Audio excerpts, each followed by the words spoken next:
Yan na po ang part 2 na ano na ko, nabaliktad ko na po, nailagay ko na ang second paste ng burger. Mayroon pong mga lumabas na pero hindi talaga maiiwasan yun, yung may mga sayoting matatanggal. Pero okay lang po yan. Yan na po yung itsura ng ating burger pork with sayote. Madali lang pong gawin, mga sisi, healthy dahil may gulay, may karne. Hindi puro karne ang kakainin po kayo ng gulay. Kung hindi nyo kayang kumain ng gulay, ihalo nyo po sa karne. Kung ayaw naman po nyo kumain ng karne, pwede naman po yung sayote lang ang gawin yung burger. Ano pang pwedeng i-replace? Pwede nyo po lagyan ng tuna. Pwedeng yung tuna flakes, pwede po yun. Flakes in oil, pwede po yun. Nasa inyo po yun.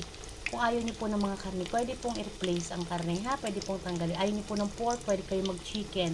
Ayaw niyo po ng chicken, pwede kayo mag-beef. Ayaw niyo ng beef, pwede kayo mag-pork. Depende po sa panlasa na gusto ninyo. Tingnan niyo po mga sisi, diba? Hindi mo kailangang bumili ng mga ready na burger.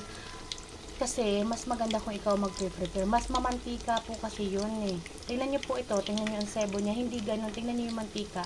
Hindi ganun siyang nangingitim. Yan po yung mga nahulog. Sibuyas po yan na puti ang gamit ko.